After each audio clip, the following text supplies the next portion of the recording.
Alham- Alhamdulillahilladzi an'amana bi ni'matil imani wal islam. Wassalatu wassalamu ala sayyidina Muhammadin khairil anam wa ala alihi wa ashabihil kiram, amma ba'du. Hari ini kita cerita tentang ulama juga, ulama dari abad ketiga yang kira-kira hikmahnya ini ngebuat kita ini tidak ngeremeh ke tentang amal-amal kecil, tidak. Karena terkadang amal-amal kecil kita adalah yang ikhlas kita ngelakukannya, betul tak? Contoh, kadang kita ngambil kotoran di tempat ada di musola, misalnya ada sampah.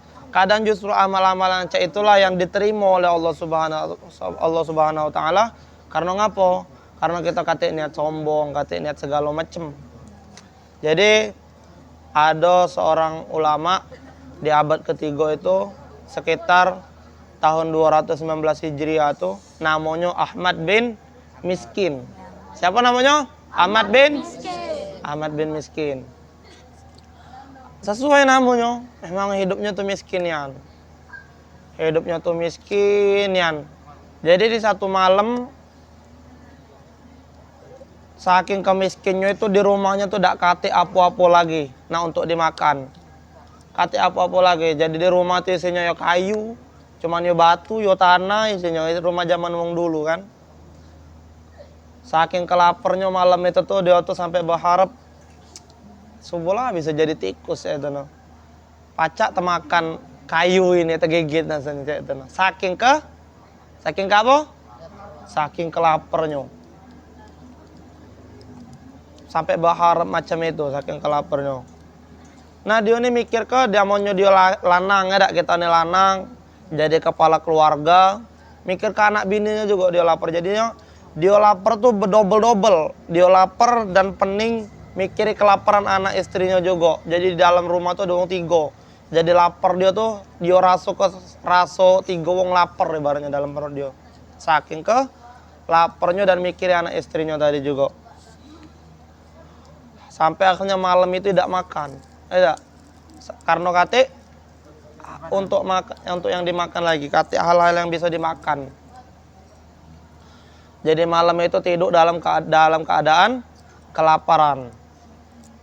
Subuhnya singkat cerita pas besok subuh keluar dari rumah berangkat ke masjid subuh tuh. Subuh tuh berangkat ke masjid, rencananya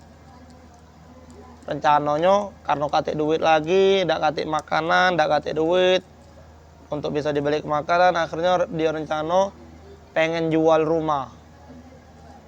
Rumah yang lah kecil, ada katik apa-apa tadi ada, yang kayu, isinya batu, tanah dalam itu ada. Pengen dijualnya rumah sikoknya itu. Pengen dijual dan pindah ke rumah yang lain. Jadi duitnya tadi kalau ada lebih dibeli ke rumah lagi jadinya. Beli ke rumah yang lebih kecil dan duitnya sisanya untuk dibeli ke makanan. Saking kecil duitnya. Jadi subuh itu Ahmad bin Miskin ini keluar dari rumahnya menuju ke masjid untuk sholat subuh. Ketika sampai di masjid, sholat subuh dia khusyuk. Dan ini cara kita wong susah. Wong susah biasanya berdoa tuh khusyuk, yang sholat khusyuk, nih ada. Khusyuk nih, zikir dia di masjid itu. Zikir, pokoknya duduklah dia di masjid itu sampai matahari itu terbit, sampai matahari itu panas. Jadi dia berzikir terus di masjid itu berdoa dia mohon sama Allah, ya Allah, janganlah kau jadikan aku ini susah dalam agamamu ini, ya Allah, aku butuh ini. Berdoa dia memohon sama Allah. Terus habis dia berdoa sampai dia pagi, dia keluar dari masjid tuh. Sudahlah, namanya inilah ikhtiar aku ada aja. Paling jual rumah ini kira-kira cek itu. Jadi dia keluar dari masjid itu nyari uang untuk siapa yang galak beli rumah dia, supaya duitnya bisa dibeli ke makanan. Nah, ketika dia keluar dari masjid, dia datang ke rumah kawannya. Datang atau ketemu dengan kawannya di perjalanan itu. Tidak datang ke rumah kawannya, ketemu dengan kawannya di tengah perjalanan itu. Nama kawannya itu Abu Nasr. Abu Nasr. Kamu panggilannya. Cak kita nih, lur, ayolah lur kata ini. Aku nih lagi sarunian hidup aku nih sekarang. Untuk makan lagi susah, aku belum makan, anak istri aku belum makan. Pacar tak berasan, apa yang bisa kau pinjemi untuk aku nih katanya. Ya.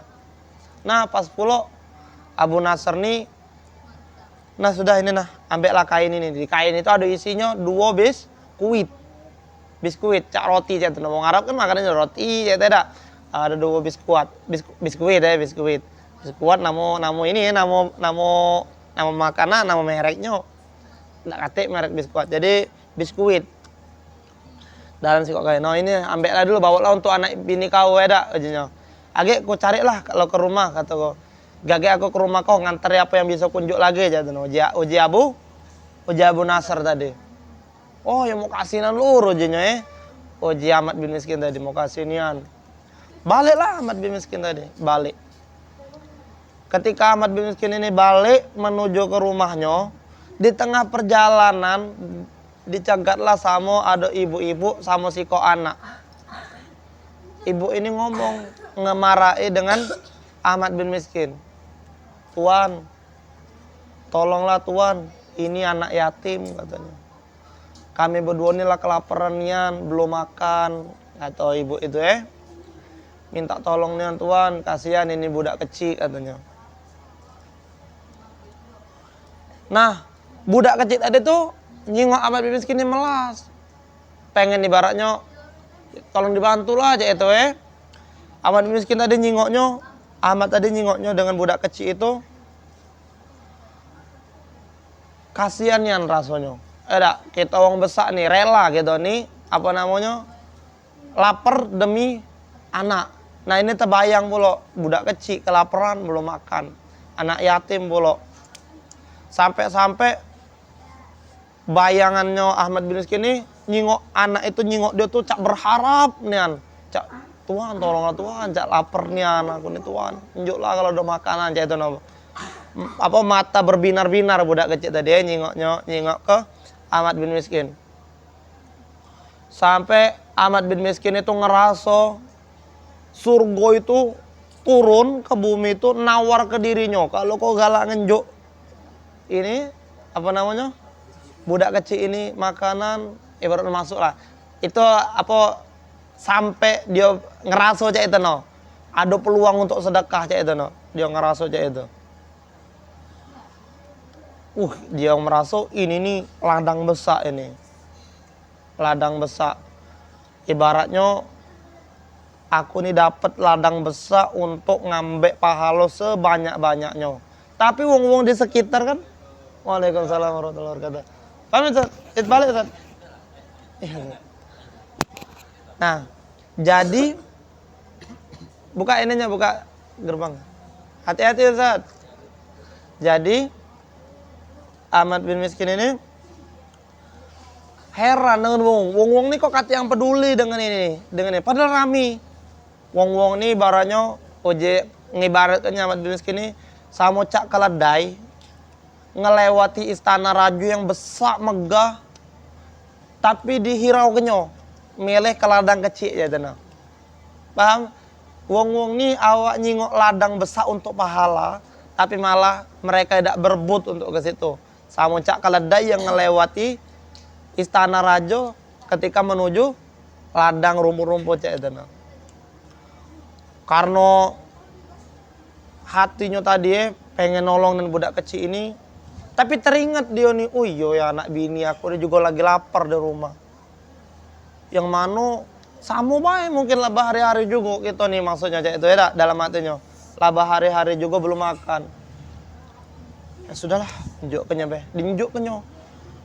Biskuit 2 ikok tadi, 2 keping tadi, dinjuk yang cuman itulah harta dia, duit dak kate untuk makanan, itulah makanan dia.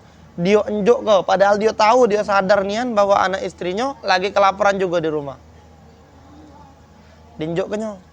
Tapi dia ngomong, nah Bu, inilah yang aku punya, katanya. Ada, inilah yang aku punya. Sebenarnya Bu, katanya, aku ini di rumah, anak bini aku lebih ngebutuh ke juga sama cak kamu ini.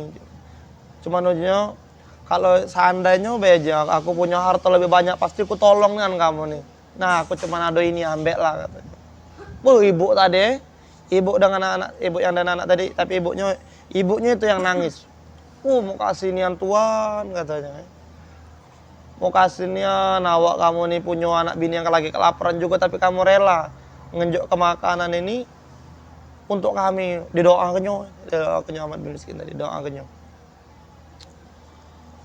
Tapi amat miskin ini nyengok ibu dengan anak ini nangis bersyukur tadi, biasa be dalam hatinya. Karena ngapa? Dia lagi kelaparan juga. Dak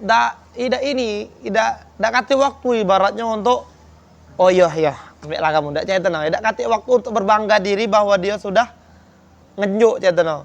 Dak kati waktu untuk ngeladeni ibu tadi, karena dia juga lah kebingungan juga. Abis ini mana anak bini dia nak makan cerita no. Jadi ibu tadi mau kasih nian tua, tapi dak pulau cak mana ditanggapinya. Setelah itu tambah lesu lagi dia. Cak manu ini untuk anak bininya yang kelaparan di rumah ini.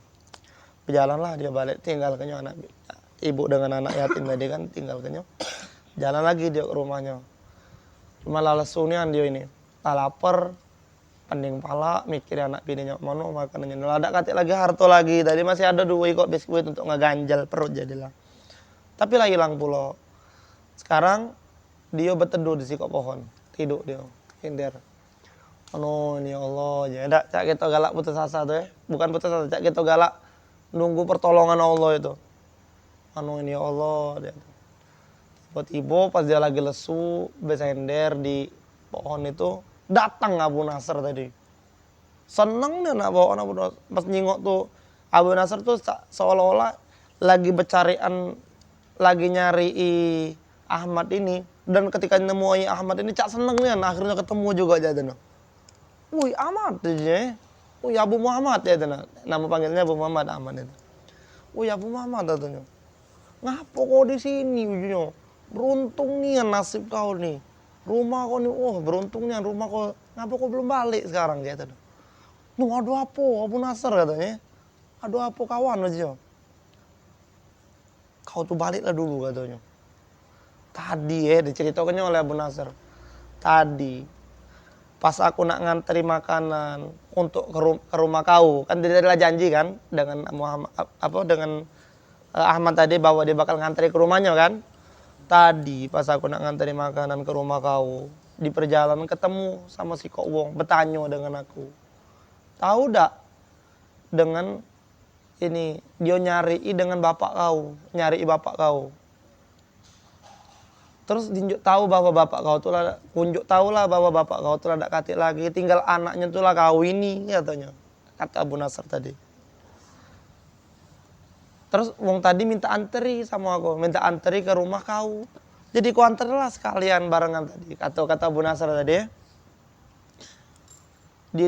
Dianteri, sambil dianteri tuh dia bertanya ngobrol wong dua nih Abu Nasr dengan wong yang ditemui di jalan tadi.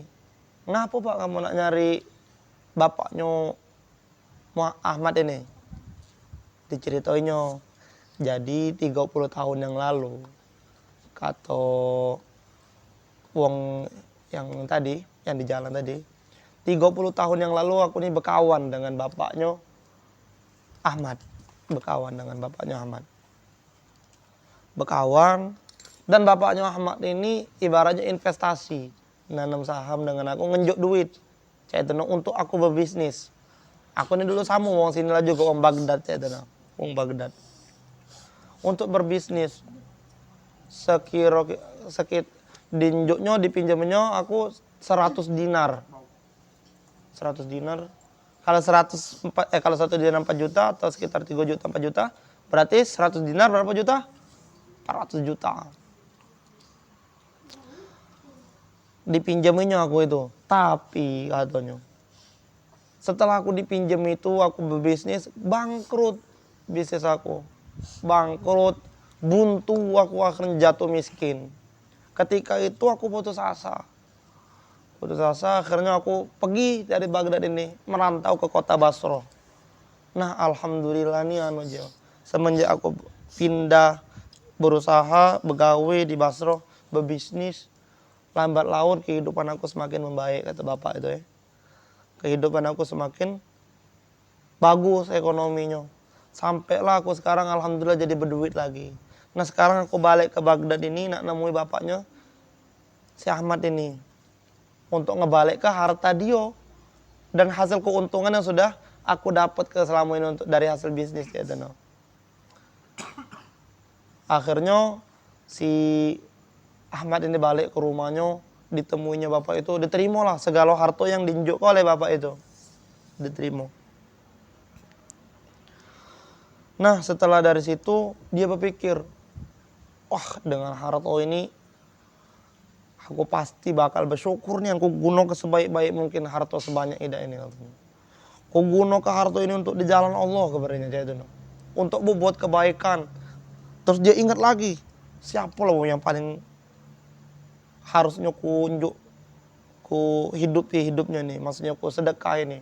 Dia teringat dengan ibu miskin tadi, dengan anaknya, anak yatim tadi kan. Teringat. Akhirnya ibu miskin tadi dengan anak yatim tadi dibiayai galau hidupnya. Segala kebutuhan anak ibu dengan anak itu dipenuhi galau. Ahmad ini hidupnya tambah kaya dan ibu dengan anak yatim tadi hidupnya terjamin oleh si Ahmad. Ahmad ini semenjak kaya ini rajin yang sedekah. Sano sini.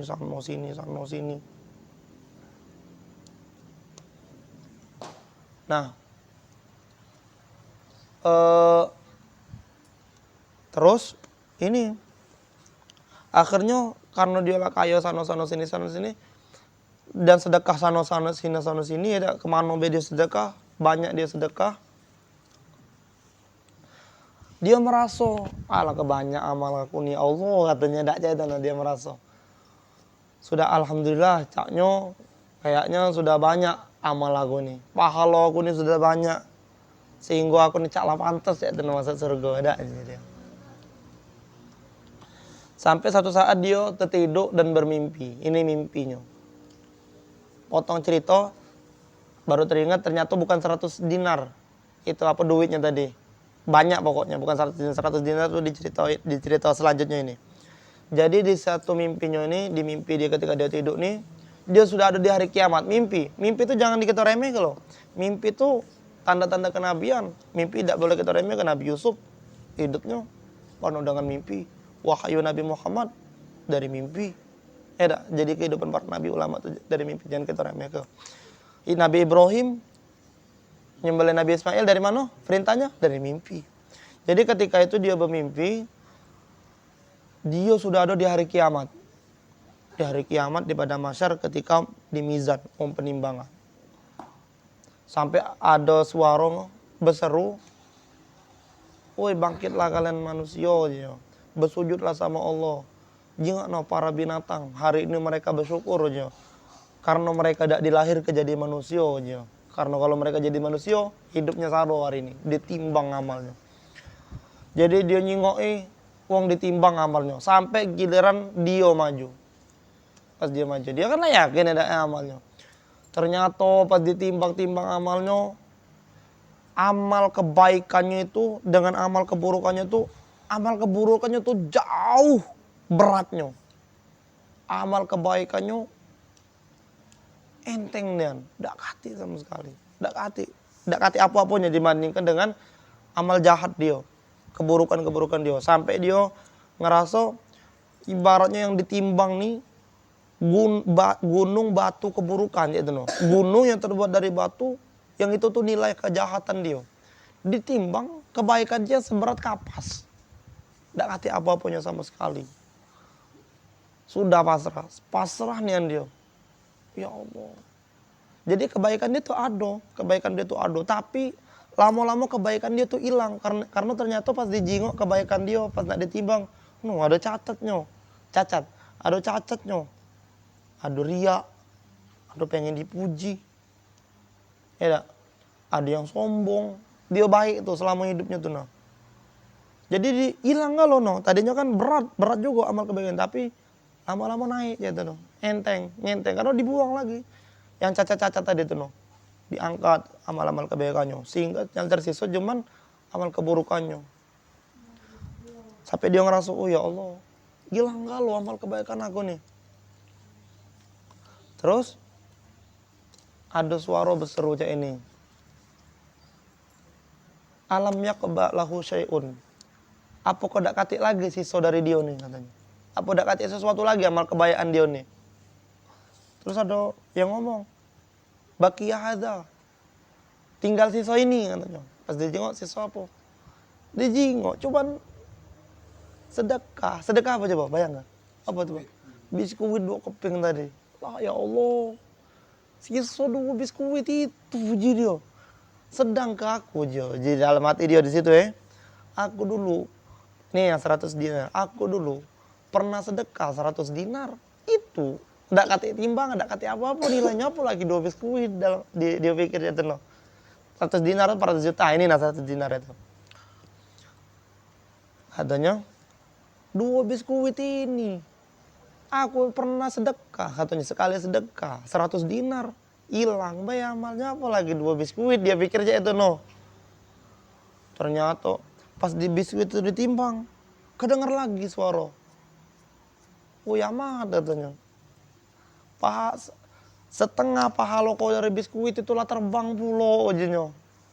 Lah melayang pulau tambah dia lesu. Lah itulah harapan dia, ya dak. Lah hilang setengah pulau pahalanya. Lah terbang setengah pulau pahalanya. Tambah dia ini. Cuman jadilah agak nambah kan. Agak nambah pahala dia, agak ngeberat. Terus ada lagi yang ngomong, apa dak katik lagi sisa amal dia nih. Alam yakbalahu syai'un. Baqiya hadza, ado sisa ini nah katanya. Pas dijingok. Jadi tadi kan amalnya naik dengan setengah pahala biskuit tadi yang masih ado. Terus ado ini lagi Pak, sisa lagi nah aja. Pahala dia nih amal kebaikan dia apa? Pas dijingok ternyata dia kelaparan istrinya tuh, rasa lapar anak dan istrinya itu ditimbang. Karena itu jadi pertimbangan sedekah dia pas dia masih hidup di dunia itu dulu, ya kan? Ditimbang. Akhirnya rasa lapar anak istri tadi ditimbang, akhirnya naiklah. Tambah berat lagi amal kebaikan dia. Amal kebaikannya jadinya akhirnya setara. Amal kebaikan dengan amal keburukan, imbang. Nah ya Allah, cak mano nasib aku nih dalam hatinya kan. Sekarang rasamu ini antara selamat atau tidak aku nih. Masih deg-degan juga. Masih deg-degan antara selamat atau tidak. Terus ada lagi dak? Saya tuh ada yang ngomong, ada lagi dak amal dia nih? Ada aja, sisa lagi nih nah katanya. Apa dia? Ternyata amal yang terakhir nih yaitu air mata ibu tadi yang nangis ketika Ahmad tadi sedekah. Karena ibu tadi tahu bahwa Ahmad ini sedekah padahal anak istrinya juga lagi kelaparan. Nangislah sederas-deras kan ibu itu pas diinjuk itu. Deras dan akhirnya itulah yang ngebuat amal kebaikan dia ngeberat. Seberat-beratnya. Sampai ada suara qad naja. Sungguh Ahmad itu telah beruntung, telah selamat. Jadi amal kebaikan itu banyak amal kebaikan Ahmad itu dia karena dia setelah kaya itu banyak sedekah, tapi justru amal-amal kecil itu yang nyelamat ke dia. Ada yang nyelamat ke dia. 3 yang kita bisa ambil dari sini. 1, berani bersedekah, berani berkorban untuk uang. Padahal hidupnya juga lagi sempit. Apa ayatnya? Al-insan wa yut'imuna at'ama ala hubbihi miskinau wa yatimau wa asira. Wa yut'imuna, dan mereka memberi makan. Dimana? Hubbi ala hubbihi. Mereka memberi makan dari hal-hal yang mereka sukai. Jadi Ahmad ini cuma punya 2 biskuit itu. Dia sedekah untuk menjual makan. Ala miskina wa yatima wa asiro. Untuk orang miskin, untuk anak yatim, dan untuk tawanan perang. Jadi biskuit itulah yang punya Ahmad punya, tapi dia sedekahi. Innama nut'imukum liwajhillahi la nuridu minkum. Sesungguhnya tidaklah kami ngejuk kau ini, la nuridu minkum, tidak berharap apapun dari kalian. La nuridu minkum.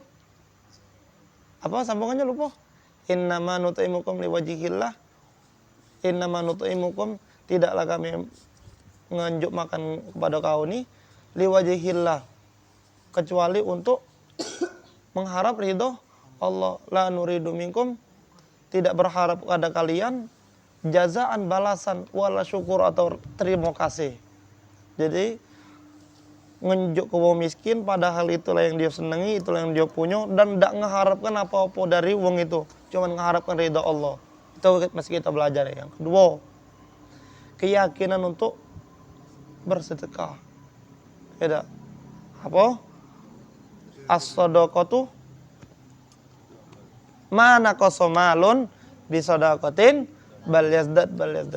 Tidaklah harta itu habis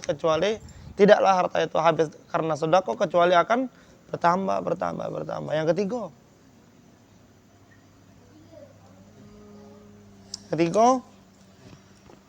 lupa, ada catatan aku.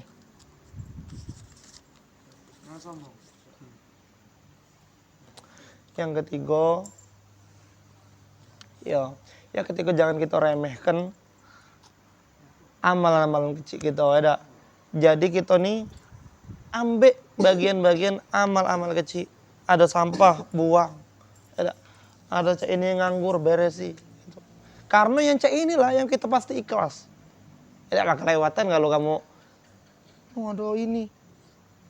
Nah, aduh Ustaz pula. Nah, ya itu. Kalau kelewatannya ada. Tapi justru yang cak inilah kita nih banyak ikhlasnya. Kita ngaji, kadang kita sholat sunnah nak disuruhnya. Betul? Betul kan? Nah, disitulah kita tuh, dan kita harus banyak-banyak bersabar dalam ujian. Ahmad itu hidupnya lah sarunian sepertinya. Tidak galak dia maling, tidak galak dia ngebegal misalnya, tidak. Sabar dia tetap ikhtiar jual rumahnya. Keyakinan dia dengan Allah tetap dijaganya itu ya. Semoga kita dapat hikmah dari sini, semoga bermanfaat. Assalamualaikum warahmatullahi wabarakatuh. Sahur.